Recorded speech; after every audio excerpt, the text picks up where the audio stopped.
Disculpe un segundito. Laura, arrancas la grabación, porfa. Listo.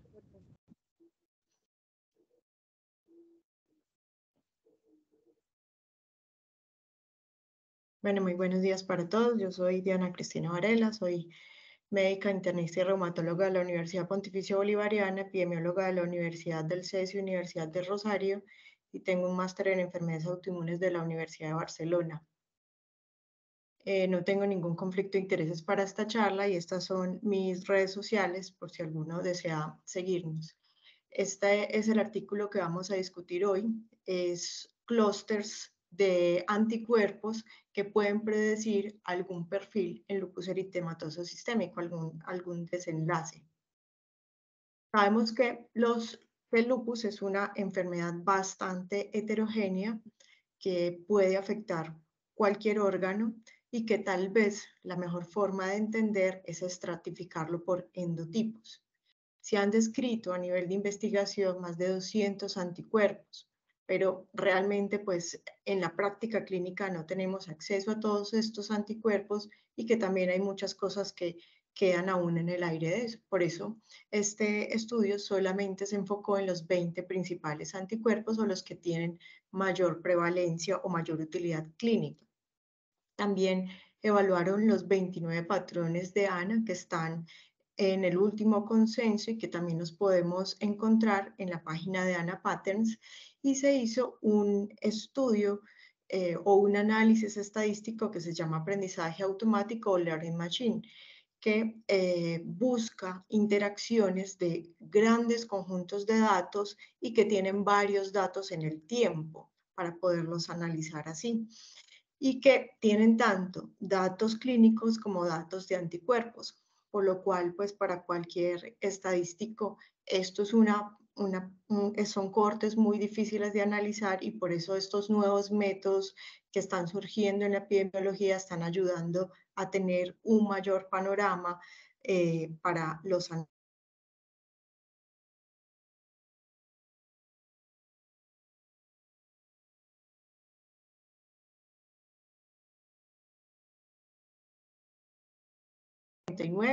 Hasta el 2011. Tenían en total 1.827 pacientes y todos ellos cumplían los criterios de clasificación del lupus del ACR del 97. Y todos se les tomaron muestras en los primeros 15 meses posteriores del diagnóstico. Estos pacientes eran de 11 países diferentes, correspondían a 31 centros médicos diferentes en estos 11 países. De estos 1.827 pacientes, el 78% lo lograron seguir más allá de 4 años. Pero solamente se incluyó en este estudio 805 pacientes, que eran aquellos que tenían al menos 3 muestras de suero para poder hacer toda la parte de autoanticuerpos. Entonces se recogieron 3 muestras, uno cuando se incluyó, que era en el debut de la enfermedad, en el otro en los primeros 4 años de la enfermedad, y la tercera muestra fue entre los 4 y los 10 años de la enfermedad. En cuanto a las clínicas que estaban buscando, cuáles eran las características demográficas de estos pacientes, cuál era el SLEDAI en esos cortes del tiempo donde se tomó el suero, cuánto era el daño acumulado, y esto lo hablaron por medio del SLIC, qué medicamentos estaban utilizando al debut, en ese primer corte, en los primeros 4 o 5 años, y qué medicamentos usaron en el posterior. ¿Qué agentes inmunosupresores, incluyendo los biológicos? En biológicos ellos incluyeron 2, rituximab y belimumab. ¿Cuál fue la supervivencia de estos pacientes y cuál fue el dato de la nefritis? En cuanto a las variables demográficas, miraron cuántos años tenían al debut, si eran hombres o mujeres y cuál era la etnia. Incluyeron algunos hispánicos, que más adelante vamos a ver la prevalencia, la presencia de nefritis, que cumplieran todos los criterios del ACR, pues que fuera suficiente para ser clasificado como lupus, todos los scores del SLEDAI 2K y los medicamentos. Se tomó primero una toma de suero al ingreso, luego una segunda toma entre el segundo y cuarto año, que eso se denominó toma 2 o año 3. La tercera toma fue entre los 4 a 10 años y eso se denominó año 5. Los ANA, ellos tenían un microscopio automatizado que lee los ANA, aquellos que no eran muy claros, un tecnólogo de más de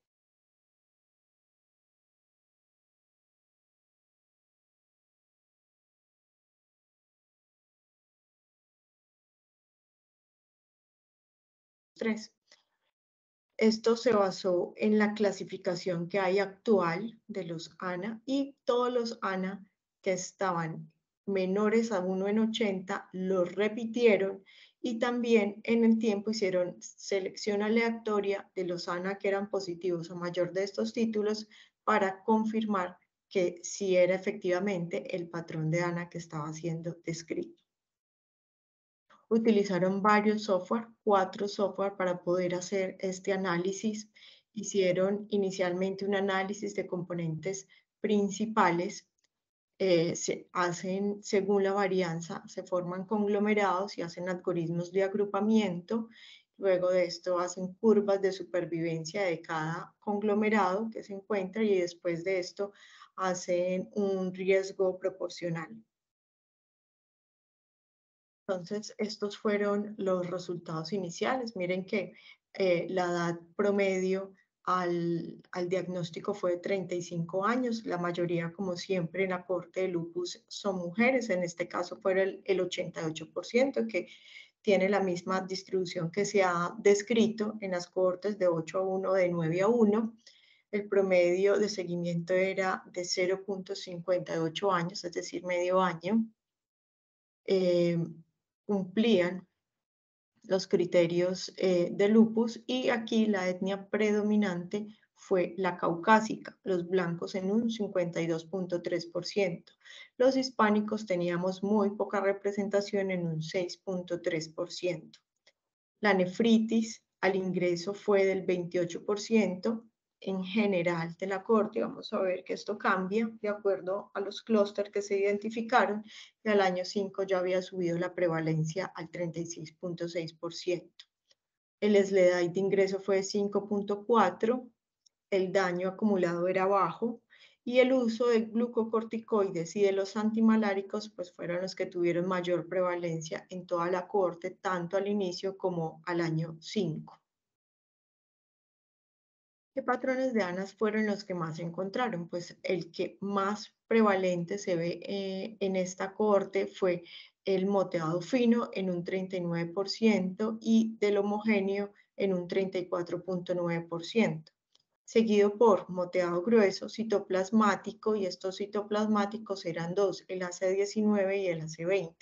El AC19, recordemos, que está altamente correlacionado con la presencia de PL7 y el AC20 está altamente correlacionado con la presencia de anti-HO1. Y el de los menos prevalentes fue el nucleolar en un 7.2%. Vieron que en toda la cohorte, en general, a los 5 años, los ANA no cambiaron ni en patrón ni en títulos, conservaron los mismos.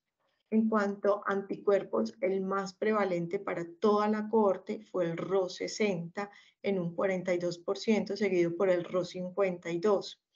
También algo que destaca el estudio y es que los anticuerpos no criterio de antifosfolípidos fueron los anticuerpos más prevalentes en lugar de las anticardiolipinas y los beta-2 glicoproteínas, que como vemos acá fueron del 20% para cardiolipinas, beta-2 glicoproteína del 19% y anticoagulante lúpico del 19%, mientras que los anticuerpos no criterios fueron hasta el 36%.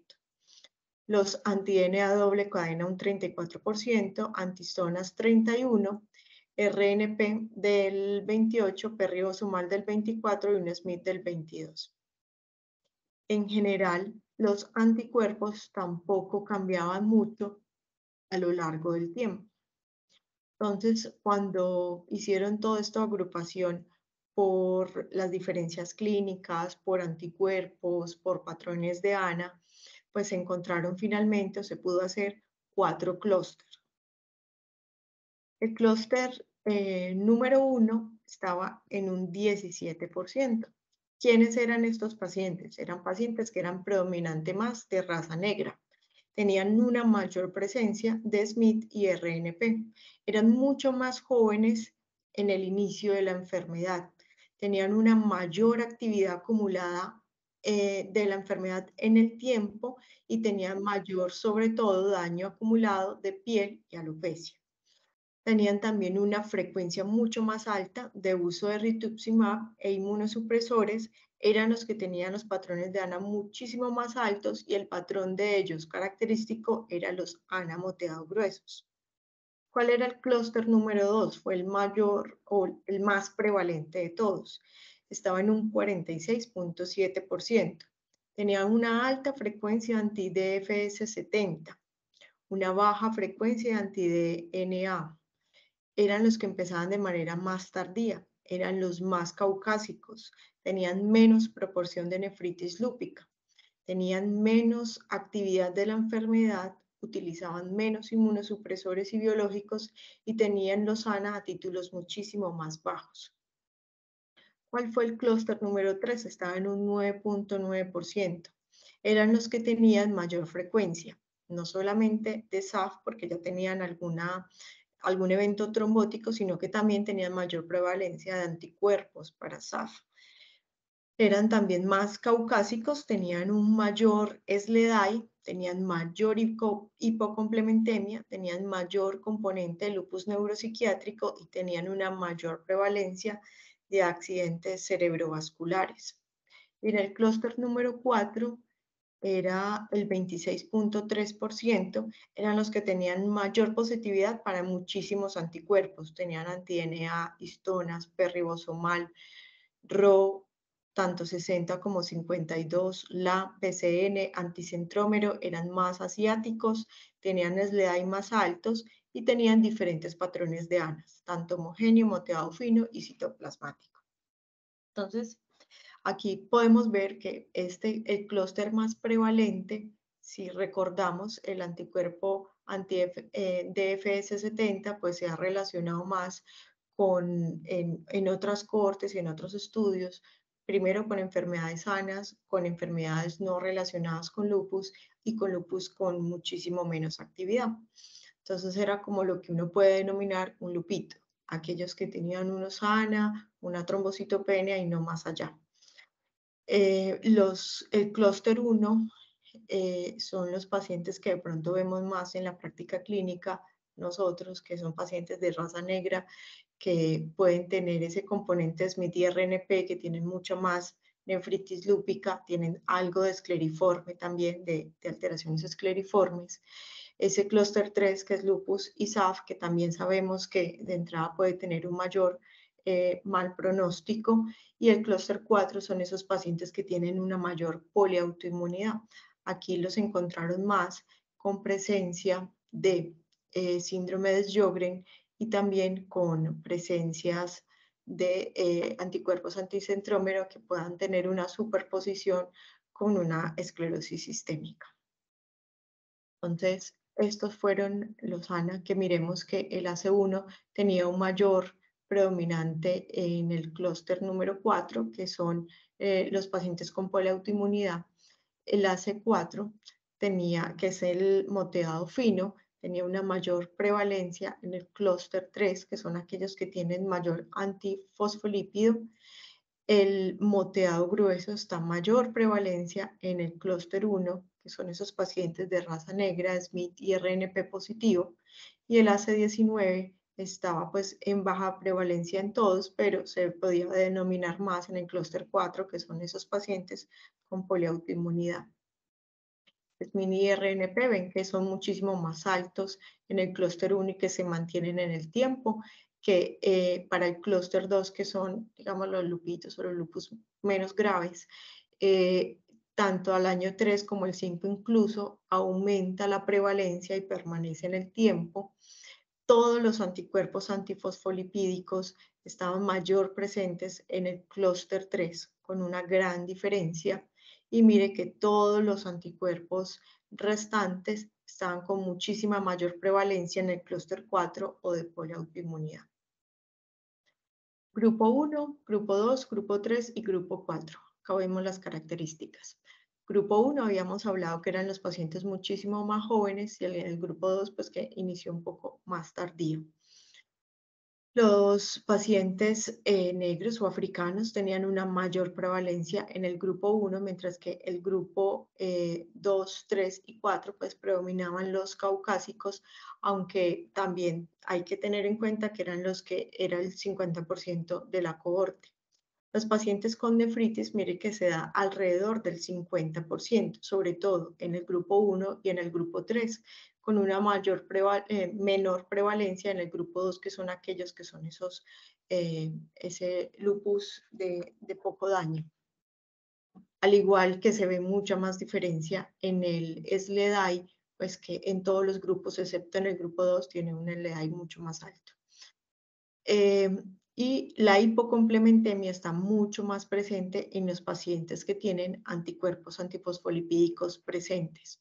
El daño en sistema nervioso central, tanto con convulsiones como accidentes cerebrovasculares, está con mayor prevalencia en el grupo 3, mientras que piel y alopecia predomina más en el grupo 1. Y el grupo 1 fueron los pacientes que en el tiempo y desde el inicio requirieron muchísimo más inmunosupresores e incluso mucho más uso de biológicos, tanto rituximab como belimumab. Ahora, ¿cómo se comportó? ¿Cómo impacta esto en la supervivencia? Los pacientes del clúster 3, que son los pacientes que recordemos tienen presencia de anticuerpos antifosfolipídicos, son los pacientes que tienen una mayor mortalidad en el tiempo, una menor supervivencia. Estos pacientes, pues la cohorte total a los 10 años tuvo una mortalidad del 12%, pero los pacientes del clúster 3 pues tenían una prevalencia mucho más alta con un Hansen-Rerio ajustado también muchísimo más alto, seguido por los pacientes del clúster 1, que fueron los pacientes que tenían nefritis, SMIT y RNP. Ahora, estos anticuerpos en el tiempo, ¿cómo se comportan los pacientes del clúster 1? Mire que esos anticuerpos, aunque puede disminuir en el tiempo, iniciaron el RNP, casi el 95% lo tenía positivo al ingreso. Mire que al año, a los 5 años, pues disminuye un poco, el 74%, pero sin embargo son persistentes en el tiempo y que causan un daño importante. Mientras que el clúster 2, pues los anticuerpos incluso disminuyen en el tiempo, la prevalencia es muy baja, digamos que solamente se puede mantener un poco el RO52 y el RO60. En cuanto al clúster 3, todos los anticuerpos antifosfolipídicos permanecen en el tiempo, sobre todo los no criterio. Y en el clúster 4, RO52 y RO60 anti-DNA fueron los que más permanecen en el tiempo. Entonces, para discutir un poco, y ya es la apreciación que también tengan ustedes sobre este tipo de estudios, el DSF-70 pues nos sigue hablando que puede ser asociado a enfermedad leve, incluso que se puede ver en población sana, que los anticuerpos SAF no criterio tienen una prevalencia muy importante. Incluso varios expertos en la discusión hablan que esos SAF seronegativos no son tan seronegativos y que se propone usarlos realmente en la práctica clínica porque estos en este estudio mostró que también se asocia más a enfermedad cardiovascular y a peores desenlaces, mayor frecuencia de accidentes cerebrovasculares. Entonces, por pronóstico, si es bueno o lo proponen ellos, empezarlos a medir de manera rutinaria. Que estos análisis, si se les suman todos los análisis de ómicas, proteómicas, metabolómicas, van a aportar muchísima más información y también nos va a ayudar a saber más un poco sobre el tratamiento. No sé, se pone pues digo yo, digamos que los pacientes clúster 1 son los que predominan mayor la marca del interferón, pues estos se beneficiarán de ciertos tratamientos, otros predominarán más el linfocito B, pues se beneficiarán de otros, otros predominará más el linfocito T. Entonces, digamos que la ómica sumada a este tipo de análisis nos puede ayudar a esclarecer mucho sobre todo pronóstico y tratamiento, y que definitivamente como hispanos tenemos una gran población que son poblaciones mucho más enfermas, más graves y que requerimos mayor participación en este tipo de estudios para poder mirar nuestra población cómo se comporta. Y bueno, ese es el artículo que les traía hoy para discutir. Ya escucho sus puntos de vista. Muchísimas gracias por la invitación.